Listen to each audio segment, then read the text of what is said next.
Can I just, before you start, tell you there are still seats down here if anyone is standing or can't see. Come on down. Yes, come on down. There could be a little prize in it.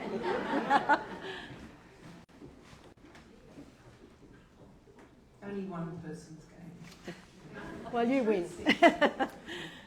Dan, thank you very much for that lovely introduction, and I'd just like to add my acknowledgements to country, to the elders on whose land we are gathered tonight, and welcome to all of you to this wonderful event. And the most important thing to say outright is huge congratulations to Susan and Brigitta for this extraordinary book, which I'm absolutely convinced, Dan, like you, this will be one of the highlights of the Australian Literary Publishing Year. It's a magnificent achievement, so congratulations to both of you. Thanks, Debra. It's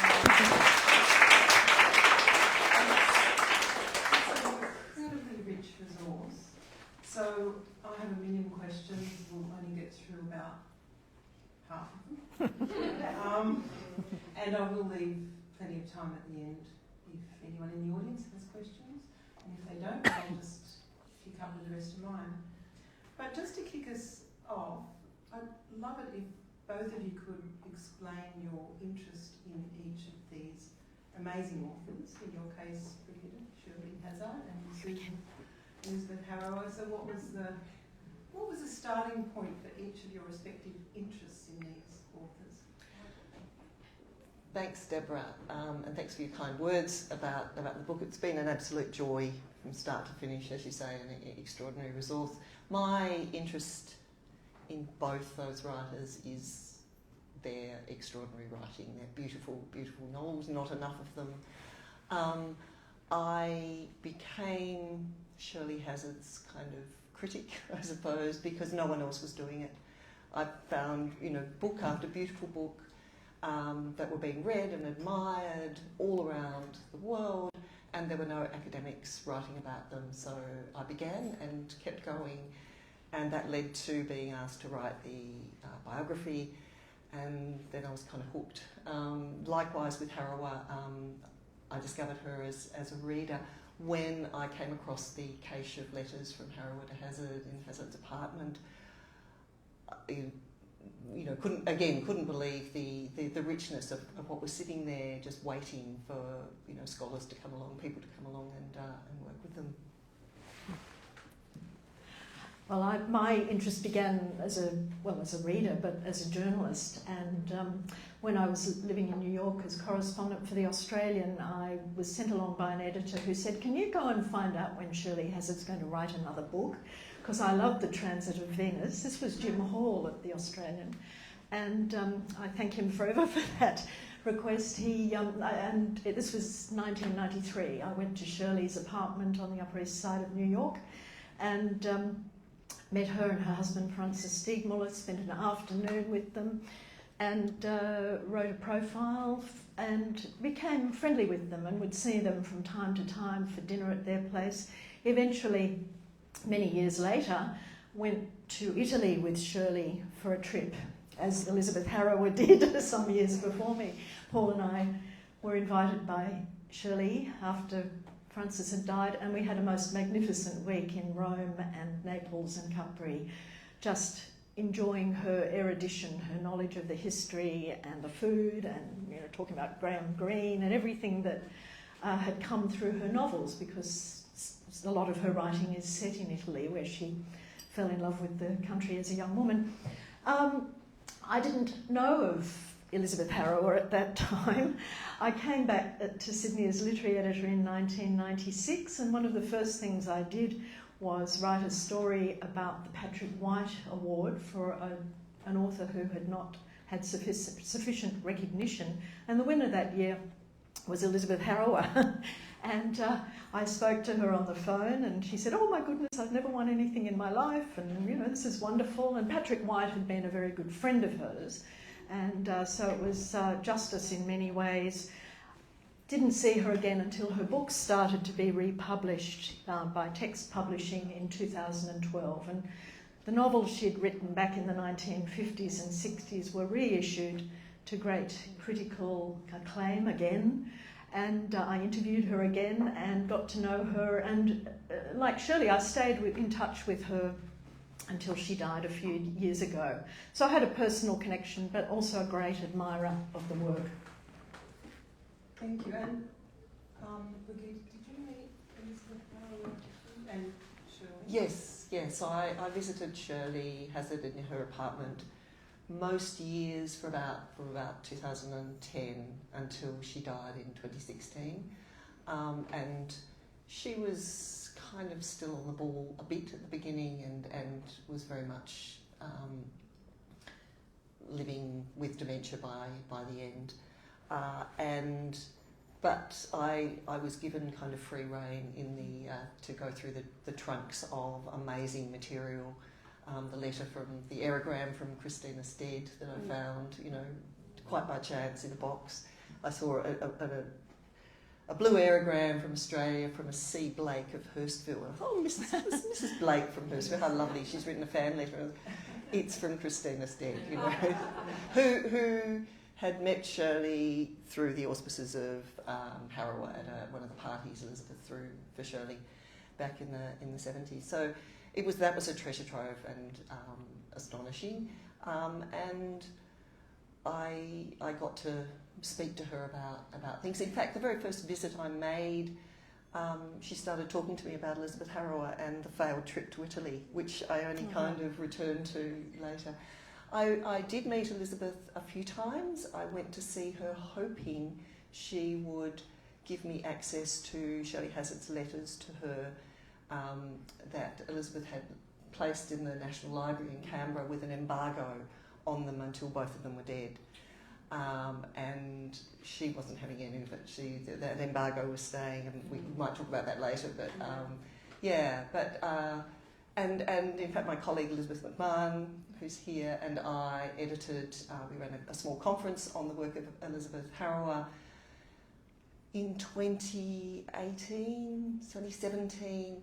Because again, there had been some scholarly work on her, but not for quite a long time. She was another great neglected Australian writer, and we felt very strongly, and this is one of the things that motivated the work I did on Shirley Hazzard, is while not everybody might read academic scholarship, it is absolutely essential for the longevity of a writer, for providing intellectual and aesthetic coordinates within which future readers will come back and appreciate their work.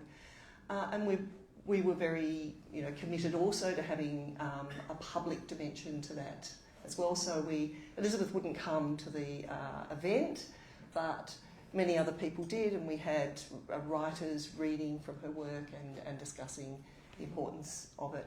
And she came to the launch of that book and was thrilled at the attention and the intelligent attention that she was being given by scholars. So that remains one of the things I'm really proud to have done.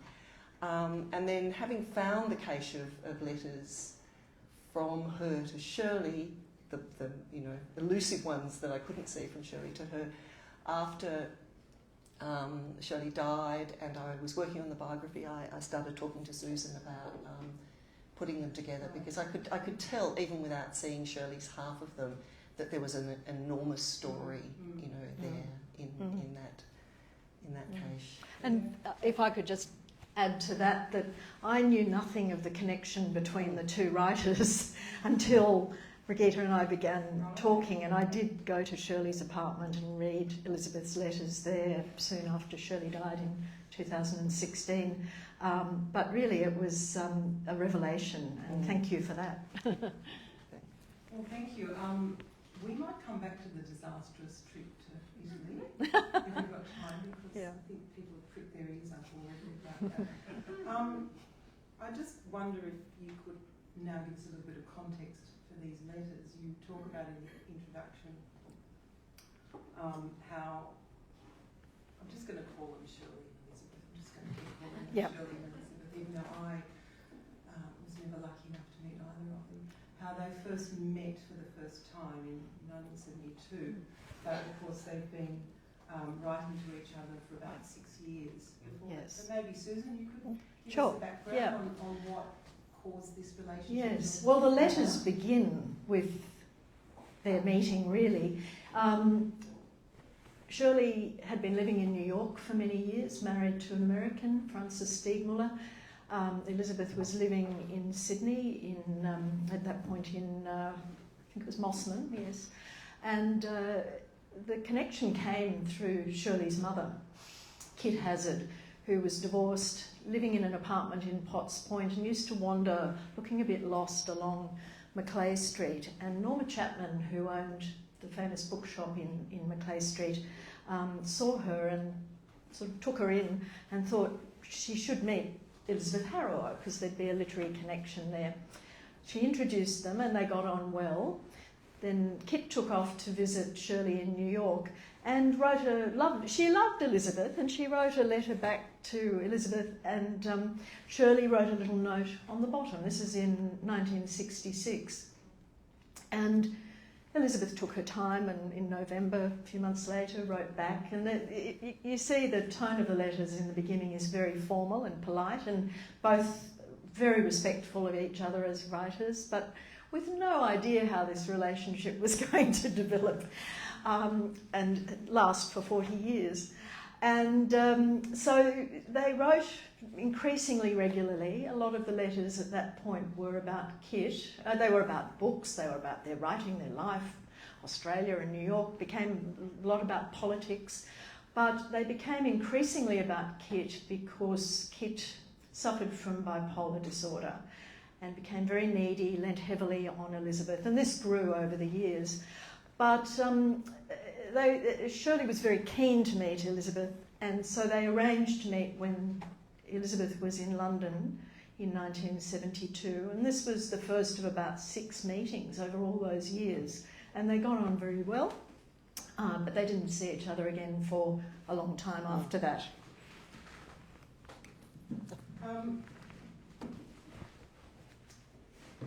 Also in the introduction, you talk about the kind of complex relationship between these two authors, especially how Elizabeth was warm and generous towards Shirley, but also how in other contexts she could be quite critical of Shirley and her writing. She even expressed some dislike of her writing.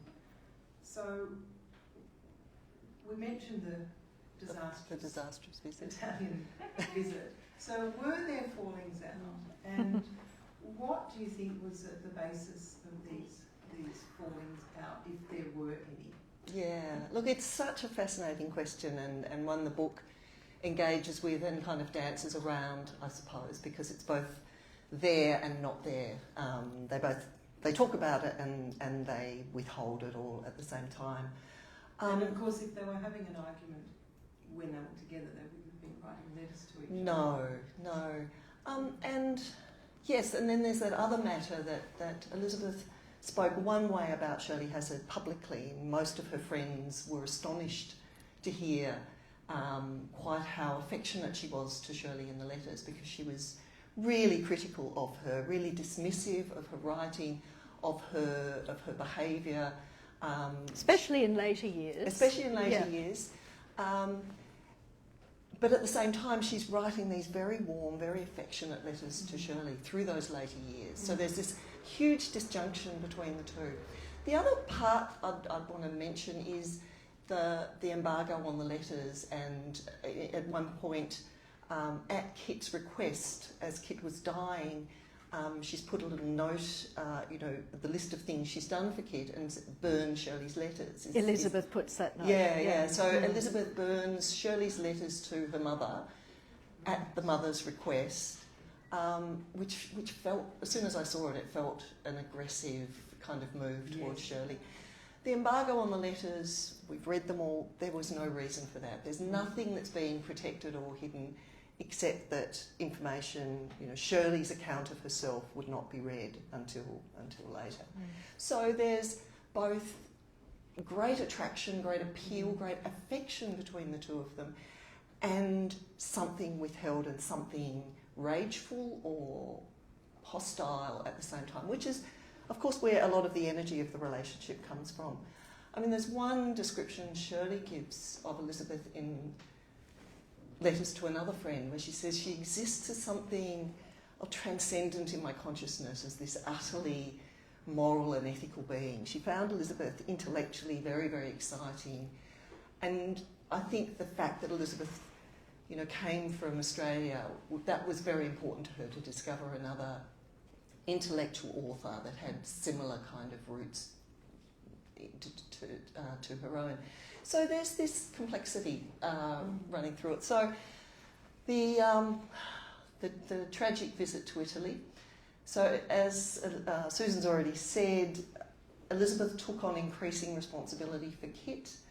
She really loved Kit. She found Kit's very funny, she's very smart, and she was, even in her most diabolical troublesomeness, she was also still funny and charming. So Elizabeth went along with all of this, and Shirley is feeling increasingly guilty and responsible, but never holding back from asking Elizabeth to do things like, could you go with her to get the hearing aid? Could you put in the application for the pension? Like these terrible requests. And after Kit died, Shirley and Frances said, we would love to take you, love for you to come to Italy and stay with us. I'll let Susan talk a little bit about Elizabeth's response to that. Yes, thank you.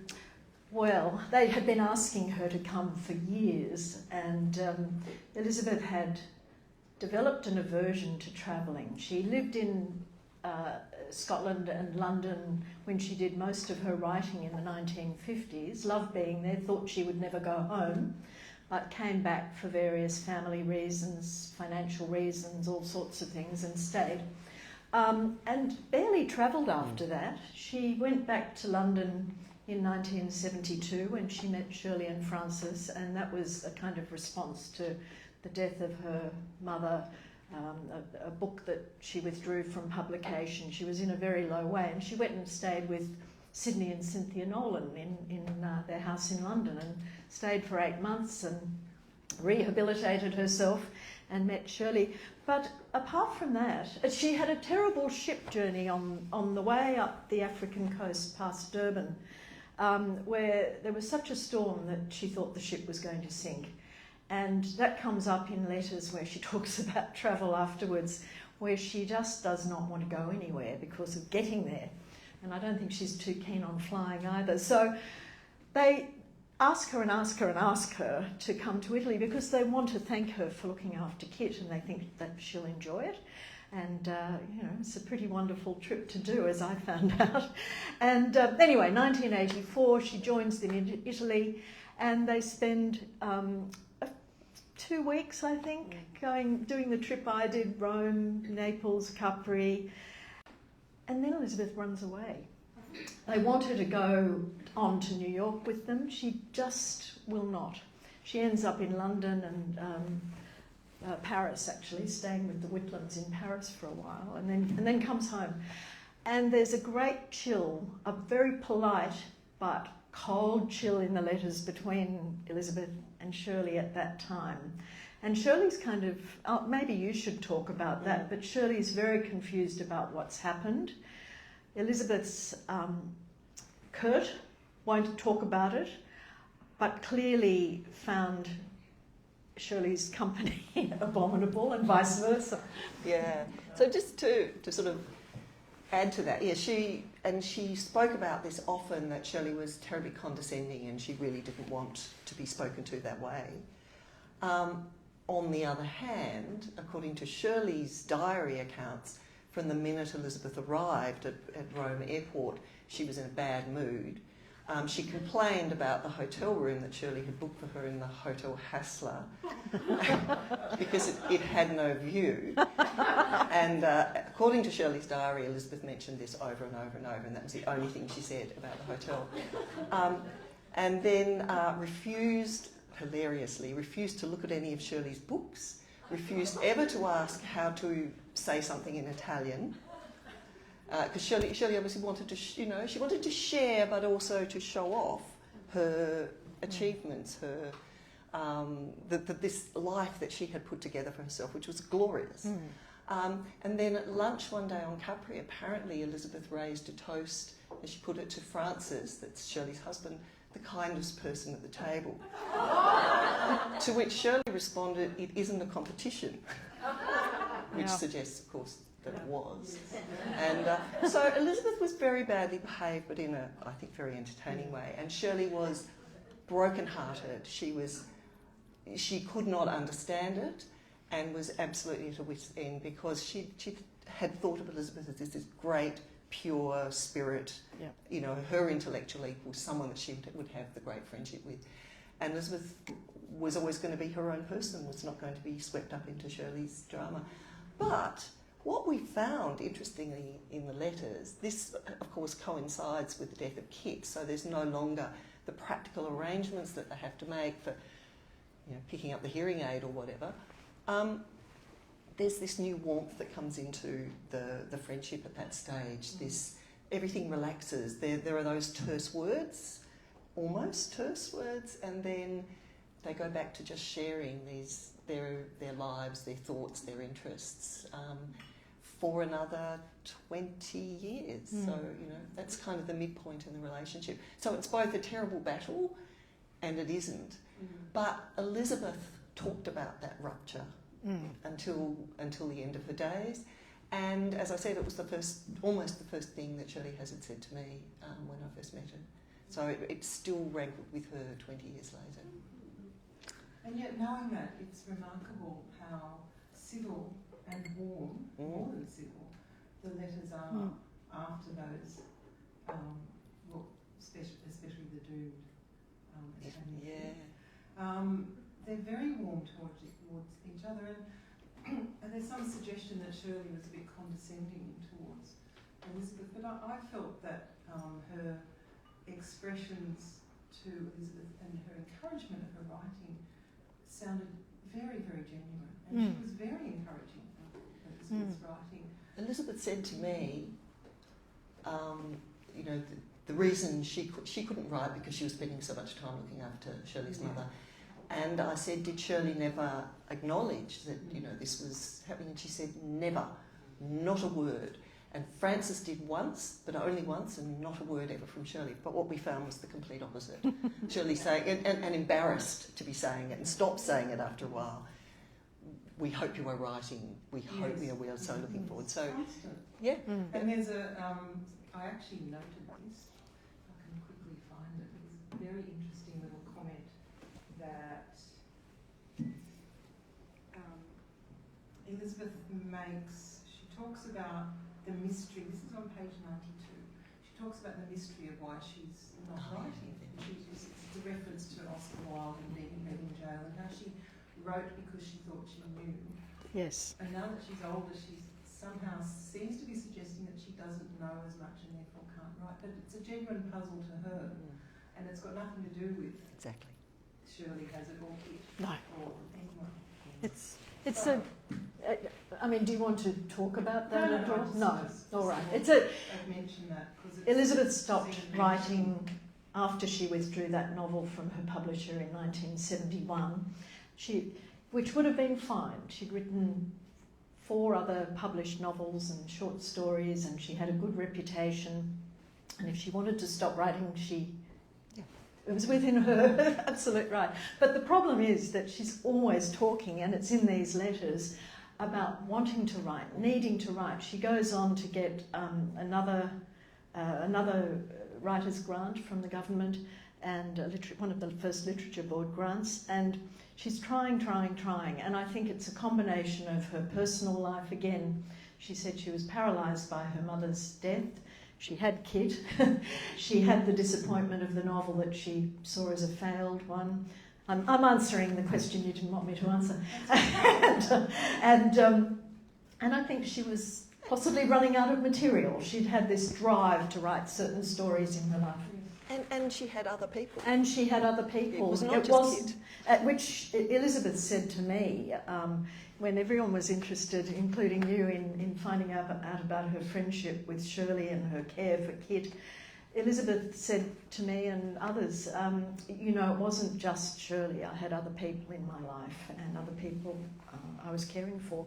And I didn't know who they were. I'm in the process of finding out who they were. But she had strong friendships with people like Kylie Tennant, who had a very troubled family, and Elizabeth was very deeply involved in that. And she was a generous friend who, as an unmarried woman without children, without really family that she spent much time with, she gave herself to her friends and sometimes hated herself for it because she lost her independence, which she fought so hard for. But yeah, it's a salutary, not salutary, it's a caution to writers that it's so easy to not write, to find ways to procrastinate and very easy to yeah. have a dinner with Patrick Whitehead. Exactly. She was very social too. She loved lunches and dinners. Yeah. I'm amazed at the number of dinners she mentioned. Yeah. As Shirley was also famously And complaining. Yeah. It's all just such fascinating stuff. And there are wonderful anecdotes about all sorts of writers, which if you haven't read the book yet, you're in for a treat. Can we just get back to some practical issues? I'm really interested in how you put this book together. I know you read some 400,000 words of correspondence. So what was dictating your choices to leave letters out or to address letters? And Do you want to answer, Rob? you know, You if start. you could have had it longer, would you? And Ask our publisher.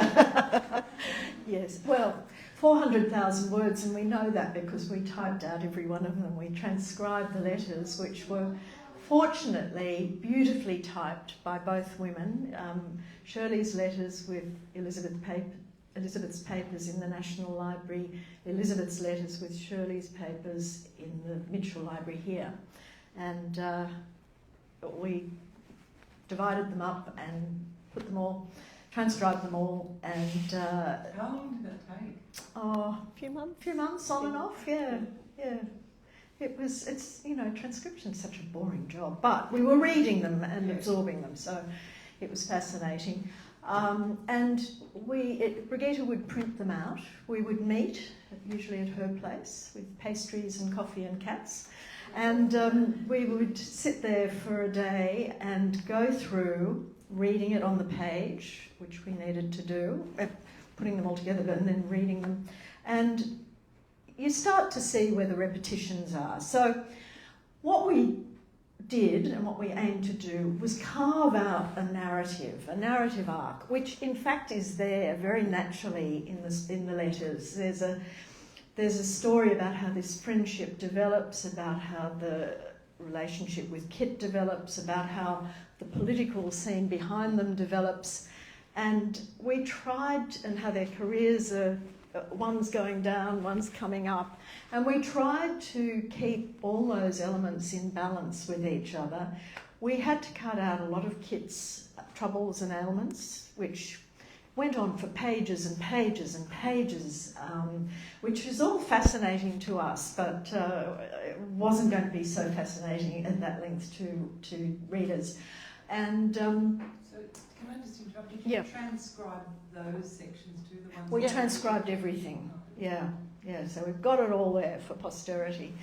And Brigitta, you might like to add. Yeah, I'll just say that was actually a pragmatic thing, because the archives have letters in a particular order and they're out of order, they're not in a proper sequence. So we could have sat there with photographs, as we had, of each of the letters, but there was no other way to get the letters in the proper sequence and so on, other than making our own version of them. So, but it also meant, as Susan noted, that you kind of inhabit them. You know the sentences, the phrases, which is very important for both of them. And then we had to do the cutting online as well, so Yeah, we had it all. Yeah. So, as Susan said, there are things that were obviously needed to go, and then we got it down by about half. I thought, that's great, A mere 200,000. Mere 200,000, yeah. And then again, so we probably went through, half a dozen times? At least. Yeah.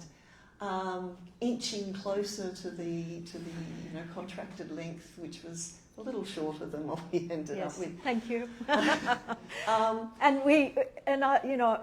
Sorry, just a small comment. We normally agreed we could see what had to go a lot of the time, Yeah. but then there'd be the arm wrestles. No, you can't take out that bit about Elizabeth, and no, you have to have that bit about American politics. And in the end, I think all the things that Susan had said, this needs to go, and I'd go, no, we really need that. In the end, it went, and vice versa. Yeah. So we both knew, but we wanted to hold on just in case. Yeah. Just in case. The one regret I have is I feel there's not enough Kit. I mean, to me, she's one of the great joys because she's so terrible and so funny. It's so funny. And I would have loved to have a little bit more of her, but to put in any more would have meant the long, boring story in order to get the great punchline at the end of it. So that had to go. And then we tried for a balance between, domestic things, the beautiful descriptions that they give of where they're living and what they're looking at, what they're reading, the obsessive political engagements. Elizabeth was obsessed with the Whitlam government and the fall of the Whitlam government. Shirley was obsessed with Watergate. I mean, there were letters, 10, 12 pages, where she included transcripts from the Watergate hearings, right? As well as her kind of incredibly astute sort of summaries of it. And that was something that struck us as we were... So many of the things that we're all anxious about in the world today, they're there in the letters. So this concern that Watergate was going in some fundamental way to damage democracy in the US, the way Nixon was stacking, institutions like the courts and so on, the concerns about the long-term consequences, it's all there, it's all there. So that was kind of uncanny. They're worried about global warming, they're worried...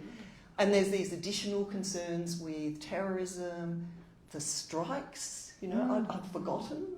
Strikes, postal strikes, transport strikes that are just part of the tissue of their days. So we wanted also to make sure we kept that social history aspect, because it's such an extraordinary account of those years, told by two of the greatest writers in the country. I mean, I just think the work you have done in achieving the focus in the book is extraordinary, because I can see those themes as I'm reading through it very, very clearly, the political ones, the environmental ones, what Shirley would have made of Trump. Reading her comments on Nixon and, the guy who came after him. Who came?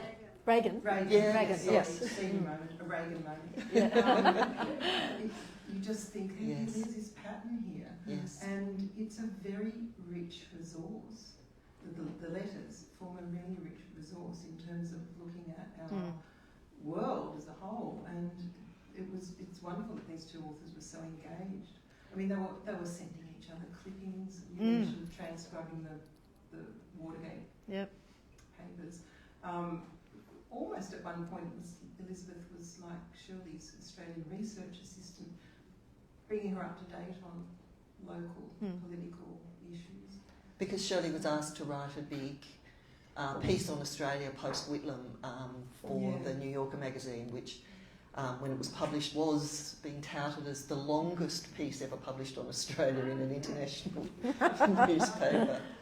So, So I'm just looking at the clock. Oh, okay, it's so many more questions. I know. The second page. Keep going.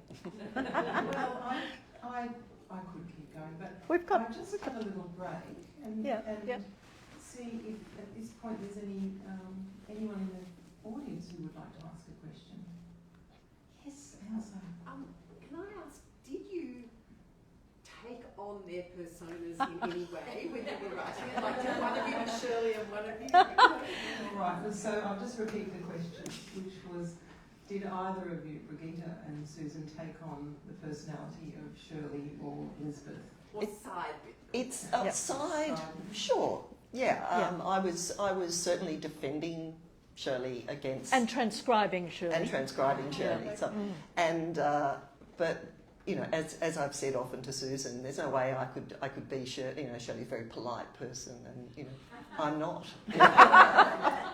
So that made Susan, you know, more Shirley, and I thought maybe I'm more Elizabeth because I'm, you know, cranky and prickly, and you know. But I'm Elizabeth, because I'm an only child with divorced parents, and I've been spending, as Brigitta has spent a long time researching Shirley's life in great depth. I've been researching Elizabeth Harrower's life, and you do absorb them. You do start to inhabit them. I mean, that neither character is a saint, neither one is entirely a person either of us would want to be, but boy, you start to see the world through their eyes, for sure. And I wanted Brigitta and me to get up at events and do readings, you know, Shirley and Elizabeth. She won't have it. Yeah, well, I said it would be impossible to impersonate Shirley Hazzard's accent if any of you had heard it. And I was just remembering something that the art historian John Richardson said of her, that when she speaks, it is as if a highly educated moth were able to speak. That is what it would sound like. And, And we still listen to the Boyer lectures? I don't know about the Boyer lectures, but there are certainly recordings of her and readings. Philip Adams interviewed her when she was out here in, I think it was 2005, and he's just interviewed us. I think it's playing later this week, and he's going to play a clip of this. You'll hear, if you listen, you'll hear Shirley's voice. It is a quite unusual Scottish, Australian, European voice, very feathery. No, it's impossible. It's impossible. But just, you know. So we do have another question. But can I just say, sorry, with reference to that and to the sympathy that Susan mentioned that you glean as you do this work, I mean, a comment Shirley often makes in letters to various people, she's talking about, well, because she lived in a much older world. Her husband was 25 years older than her, and he knew everybody in the kind of art and literary worlds. And she's, you know, talking about the people he was interviewing for his biography of Cocteau and his work on Flaubert, and she said, all those people, they were all larger than life. You know, the world was a different place where you could be individual in that way. And I suppose I kind of feel a bit like that about these two writers too, that there's this inhabiting of space, you know, the length of the letters. They knew they had important things to say. And just to be that close to that sense of personal, I don't know, weight and achievement and moment in the world, that was really special. So that rather than thinking of their characteristics, yeah. Do we have another question? Someone had their arm up. No? Yes. And I'll repeat the question. Yeah, look, I don't know very much about either of them, except that I've read Elizabeth Harrower's work, and through my friendship with Susan, vicariously, I feel as though I've understood a few things about Elizabeth. And could you make a comment on the possibility that there's actually an element in the trip to Italy that was disastrous, of being overwhelmed by the grandeur, the success of her friend, and feeling a little belittled by it, trapped by that Yeah, so the question is, could you comment on the possible sense of Elizabeth being overwhelmed and feeling trapped by her relationship with Shirley? Yeah, I think that's true, Margaret. That's how I feel about you, Susan. I'm so grand. I'm sorry about that. Yes, I think that is true. Look, I think Elizabeth spent her life trying to escape from people who wanted to control her, and that included her grandmother and various other people in her family. She, I think, almost deliberately stayed single, and she was not comfortable in other people's environments if she couldn't get away, if she lost control. So there's an element of that. I think she also had a great dislike of conspicuous consumption, and not that Shirley and Frances were particular. I mean, they had wealth and they drove beautiful cars and they stayed in beautiful places and they owned a fabulous European art collection, but they weren't flashy about it. But yes, I think probably she felt her. How would we put it? She felt somewhat overwhelmed, or She was Scottish. Yes, Scottish Presbyterian, but then, and she lived a very austere life in a sense. She lived in lovely places in Sydney too, in Mossman, and had views of the harbour and so on, but her apartment, her house were always very bare, and she had very plain clothes, and she liked nice things. She liked eating well, she liked art, but she didn't want possessions, and I think Shirley and Frances lived in a very different way. And I just think there was this sense that Shirley had all of this and had somewhat imposed on Elizabeth to look after her mother, who she couldn't bear to be with, and it was all those elements. So complex once again. Do you want to say anything? Liz, yeah. No, that's all right. No, you ask your question. Thank you, and it's just been lovely, thanks. My question is about, you talk about the Italian incident. Is it the only physically connecting incident? Is the friendship actually in words? Yes. Is the friendship in the letters? Yes. And it is not sustained in actual contact?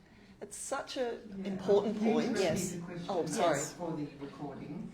The question was the relationship actually in the letters and not in the physical relationship between the two authors? If it's the only time they got together. Not No. quite. They had wonderful. Oh, sorry. No. They had wonderful meetings together. They had extraordinary conversations because they're both kind of incandescent with happiness at having met. There's in some of the letters after Shirley came to Sydney for the Boyer lectures. Elizabeth threw her a party with Christina Stead and Gough Whitlam, as you do. After that trip or a later one, she rings her up at her hotel just before she flies out because she just wants to, remember again how wonderful the trip was. So for Elizabeth as well as for Shirley, the meetings in person were really important.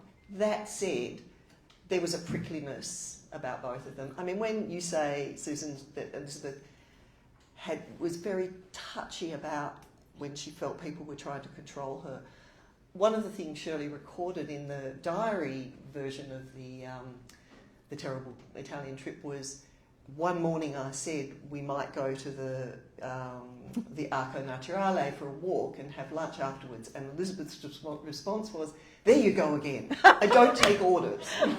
So she's very touchy about Shirley presuming to say we might go for a walk and have lunch. So there was something else, but I think more profoundly though, you're absolutely right, and I think it's probably true. Both of them, they both loved conversation. They were both very gregarious, very sociable people. One of the reviewers of my biography, Michael Hoffman, said that he felt for Shirley Hazzard, in a way, speech was a second language, that she was just happier with words. She was happier with words in print, with having the time and the care that she could give. And I suspect there's a degree of that with Elizabeth as well. So there's this substance and expansiveness that opens up Yep. in the correspondence. Yeah.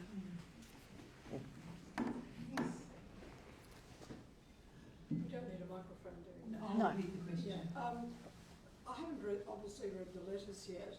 Is there a sense in which they're aware of the epistolary genre, that there's a sense in which they understand that this is something for posterity, or is it is there a certain level of self-consciousness there?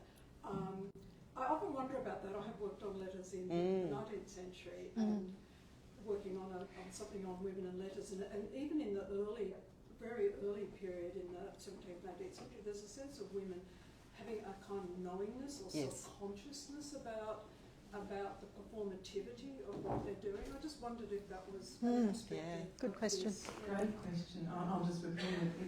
Oh, it's a bit long. No, I'll trace it. Is there a self-consciousness about the letters? Were they about them writing in the epistolary genre? Yeah. So were they aware that they're writing in a form that will be read down the ages? Absolutely. They're both very self-consciously writers writing. Shirley wrote drafts of letters. Not all of them, not every letter. There's the occasional error, but she wrote drafts. And she's very aware. I think Elizabeth curating her letters in that way, embargoing, burning, those sorts of things. She's really aware of the record and shaping, as you say.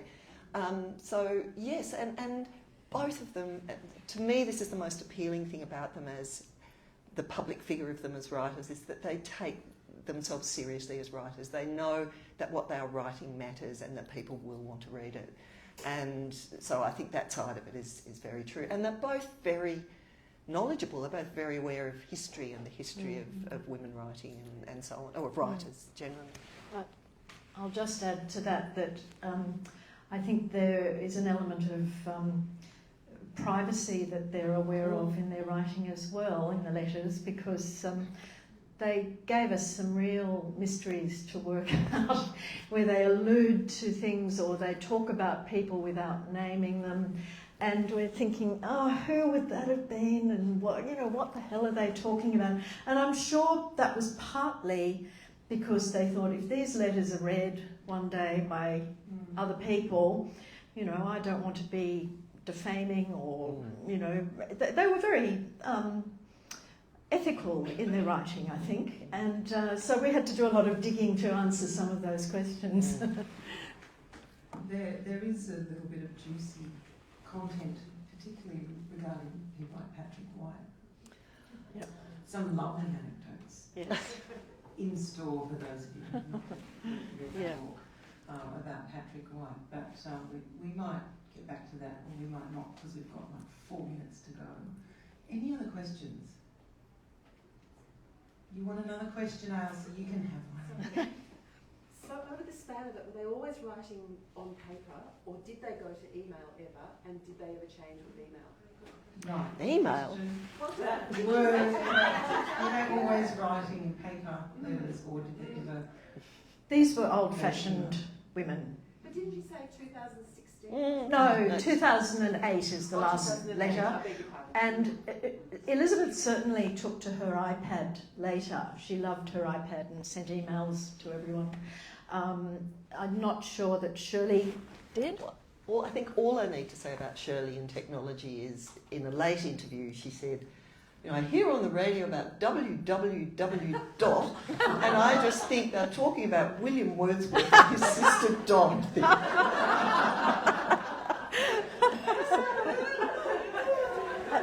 I would just say that we're very lucky that they didn't switch to email, because it's all there in the archive. Well, it's a really good question actually, because, and we might wrap up with this. When I was reading this book, I was thinking, is this a dying art form? Is it a dying literary genre?